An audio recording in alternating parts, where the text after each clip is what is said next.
Hey, it's Friday, baby. Whew, it's kind of gloomy here in Chicago. I did my three, but I got something special for you. It's always something special. See, it's always something special, man. God be the glory. His time is up. See, listen, I always talk to you guys about the Bible because this is what changed my life. Through a crisis and through a pain in my life, being lost, about a lot of things, things that were man manufactured. But I had an innate integrity going on, and it was trying to wrestle with the world. So I didn't understand, why I didn't fit in, you know, why I couldn't be a part of an Orthodox, be indoctrinated into what was going on. It was just something that's telling me what's wrong. So that's why I always tell you guys to read, man, so you'll understand instead of being a part of something that you conform to. See, this is why I always say this, man. I don't come to you like I'm trying to con you, like I'm preaching, hey, and Jesus said, and on the top of the mountain, and he took up to Isaac, and he was going to sacrifice his son. See, I don't come like that. I'm coming to you real simple in a way that you can understand. I tell you people, man, stop going to church and just listening to whatever the pastor is saying to you without you reading and understand what he's saying to you. See, you still need to know things yourself. You got to read and you have to learn, man. And see, when you learn and read from the beginning, I promise you, you'll find every character that you done ran into in your life, even yourself. And then you pick who you want to be, the good, bad, and the ugly, from the very beginning, Genesis to Revelations. It's a lot of people, man, that have read the Bible from the beginning to the end, and they choose still to walk the other way, either because they don't believe, or either because they read other material, or either because of their lust in the world. Some people read and believe and still choose to go the other way, not worried about the eternity of the afterlife. They don't care, and some of them mislead you deliberately. So what I'm saying to you, time is up. And the reason why I'm saying to you this is that things is going to happen, and they're going to happen soon. And it's not going to happen due to violence. It may be some, but it's going to be a lot of other things. And these things are coming about to awaken you about the wars that's going on, man, because of the powers in the dark places of the world. I told you guys the other day, listen, I'm going to tell you something. Satan has power over Satan, over his own people. You understand? You got to understand that. Satan has no power over God. You understand? See, God's way of moving and God's way of working is through the Spirit and through the Word. You choose what side to be on. Understand, the top of the line of Satan, man, Jack, he has power over the dark places of the world, man. They are the most gifted liars and conniving, whatever, and they don't care. They don't take no hostages, man. Okay? So you got to understand this, man. It doesn't matter. It doesn't matter who you are. You can be family. You can be friends. It doesn't matter when it comes down to it, man. When it comes down to sacrificing, for or whatever, your head is on the chop block. So listen, some of you will hear me now and still wouldn't even understand what's about to happen. You see what I'm saying? It might be about to happen to you. You understand? And you wouldn't even understand. Whether it's through disease, whether it's just walking down the street and falling through a sewer hole, whatever. You understand? And see, you'll look and you'll laugh and you will ignore. See, that's why I say read. Do you believe that God parted the Red Sea? Do you believe that? You know what I'm saying? Do you believe that when Moses was taking the Israelites out of Egypt, and when he crossed and went through and parted the Red Sea, and behind him as the Egyptians was charging to kill the Israelites, the Red Sea, it came back together and all of them drowned. Do you believe that? See, forget what I'm saying. I'm saying I read it. Whether I believe it or not, I have nothing to do with you. I'm saying, do you read it and do you believe it? See, understand something. This is not a favorite thing like God's people are special. No, that's not true either. See what I'm saying? God's people are people who chose to believe in him and do things his way. It don't make them special because they can change up anytime. And the reason why I'm saying, just like I gave you Moses for an example, Moses was what you call an obedient servant. You understand? He had faith in what God told him at the time. He was the chosen one, man. And God gave him a staff and God told him what to do. God and Moses went back and forth, man, for a minute because Moses was telling me, how am I going to do all this you tell me? I can't even talk. But God. See, Moses was a person who stuttered, man. He wasn't fluent at all in his speech. But God had him set, man, for everything that he had been through. You understand? He pulled them out. Moses had did a lot of shady things before God chose him, man. See? So Moses was the obedient one. Then you had King David. King David was a very collusive person, man. He was a dirty type person. He did some underhanded kind of stuff, man. But see, he was the chosen one. He had power to make things happen in different ways God needed him to do. But along the way, he made choices because he thought he had more power than God. I can do what I want to do. See, he started breaking rules. You understand? So God dealt with him personally. That was between him and God. He knew why. When he got, when he got checked or got set straight or whatever happened, the same thing is about to happen to some of you guys. See, but it was between him and David. So when you go read the Bible, you're going to understand some of the stuff I'm telling you. Just like Solomon. Solomon was the wise king. See, Solomon, he had to make decisions without evidence. See, he made the evidence come to realness. You understand? He made the evidence come to truth just by being wise. You understand? Just by making wise decisions about things that was going on. He asked God for wisdom. And with the wisdom, God gave him everything else. You understand? Then you had Daniel. He wasn't a king, but Daniel was a dedicated and loyal servant for God. See, Daniel was a shrewd and a calm person, a kind of calmness and shrewdness that escaped you just by his behavior.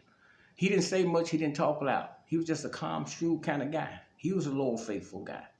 And because of that, you need to read that. That's really a special book in reference to what I'm talking to you guys now. See, Jesus was a young man.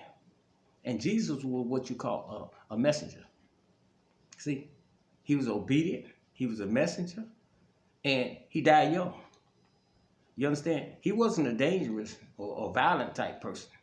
He didn't do a lot of things that the other kings did and had a part of. See, if he did, at the last day, he'd have made people push back when they came to take him. They was ready to fight. He was telling them, man. See, you got to understand, Judah pointed Jesus out. See, that tells you right there. If somebody got to point you out, that means you in the crowd. That means Jesus had a little army with him. See, they supposed to get down right there. As soon as they came to him, they supposed to get down. So when he told them to bag up, he let them take them away. See, they could have all got down right there.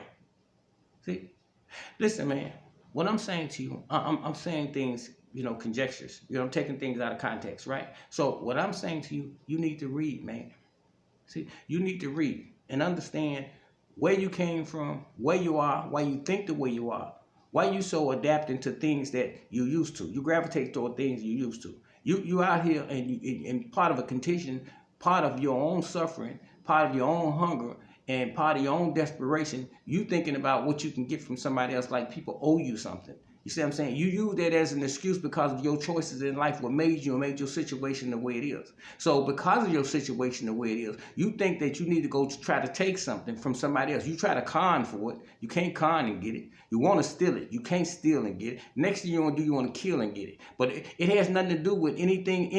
Everything you see out your mouth is an excuse for you trying to get something from somebody. You figure that they owe it to you. You make up any kind of thing. And some of you walk around talking, make it look like somebody took something from you or beat you out something or stole something from you because they didn't play the game with you. You figure like this: I gave you a turkey. You know you're supposed to come over here and spend the night with me. Did I ever tell you that I was coming to sleep with you and you gave me a turkey? See, that's what I'm saying. See, some of y'all tell yourself in your head that this is supposed to happen because this is what Winehead Willie did. This is what Big Dick Bob did. This is what Tommy did. This is what Little Tommy did. This is what Willie, you know what I'm saying? All these different people. So you tell yourself when you respond a certain way, it's a game. You playing the game back and forth, back and forth, back and forth. And once you realize that this person is not playing, you know what I'm saying? This person has walked away. Now you tell yourself about what you didn't put on the table. Was it a turkey, a ham sandwich, or a bag of growth, whatever. You see what I'm saying? Now you tell yourself this. See, and then you conniving and you going here with everybody else that's right there with you that's doing the same thing because all y'all got something in common. Then you got the other ones on the sideline. They looking now, they thinking about how they thought you was a fool. People who really looked at you as the fool, when they really thinking now they the fool. See what I'm saying? That's what embarrasses them. So long as you exist, it makes them feel bad about who they are because of their own choices. Listen, man, when you sign up for stuff in your life, those are your choices, man. That ain't got nothing to do with nobody else. This is why I'm trying to tell you. When you sit down and sign up for anything that's going to cost you money, that's going to be an expense, you got to consider those things before you walk through the door.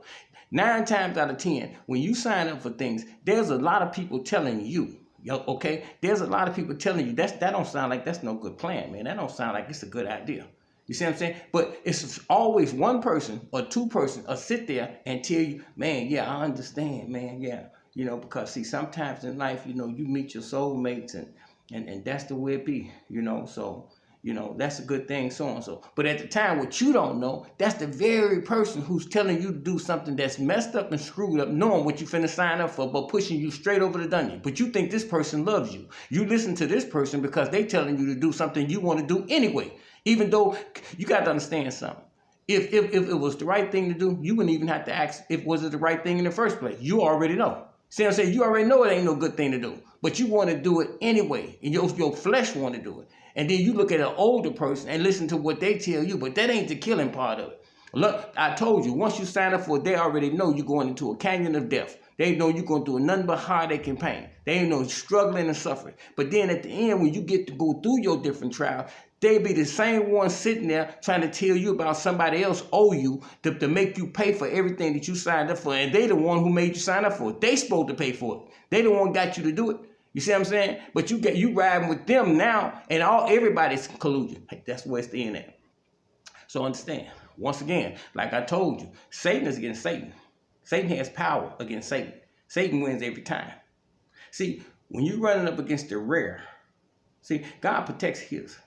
See, there's no winning against God. Like I told you, even if you kill the body, man, there's still the spirit. And some people will be a part of it. You got to understand this too. Listen, the people in church of God, sometimes they will do things to godly people because they thinking that God told them to do this. You're not subject. See, you innocent. See, let me just say this. God said it. I didn't say it. The word said it. See, you innocent. You do things to the people of God because you think this is what God told you to do because of what the people in the head of the church told you. You see what I'm saying? So you being misled. See, you being misled. So you're not subject to any whatever. So let's understand this, okay? The people in authority are. See, it's not going to exempt you in spirit because in your mind and your heart, when you find out, you got to carry that with you. You got to try to work that out with yourself. But God, he's not dealing with you on that. So let's understand that. Be clear about that. He's not dealing with you, and he's dealing with the authority, right? So understand that, right? So listen, I'm telling you today, and if any of you listen to this far, you're subject to many things now, right? And see, the thing is that I don't know who you are. You see what I'm saying? A lot of strange things been happening, man, to my car and all kind of stuff, man. But time is up, man. You understand? See, I don't know who you are, but God knows who you are. See? So now, you know, things is going to unfold all over the place. And it's not like I say, it won't be like it's violence and nothing like that. See? If you're guilty, you know. See? You say karma. I don't use the word karma. I use like it's a spiritual war. Once, like I told you before, Satan is against Satan. Satan has no power against God. When you reading the word, when you following what God tells you to do, man, listen, God make your enemy your footstools, man. He places you in the place of refuge, okay? And you sit back and you watch. Do you wish things? No, you don't wish anything. Listen, you never wish bad things on other people. See, regardless of what. See, because you think different, or because they dress different, or because of their sexual preferences, or whatever. You don't judge people, man. You just sit back. You do what you're supposed to do. See, regardless of what. See, when you know you're doing what you're supposed to do, man, you feel vindicated. You feel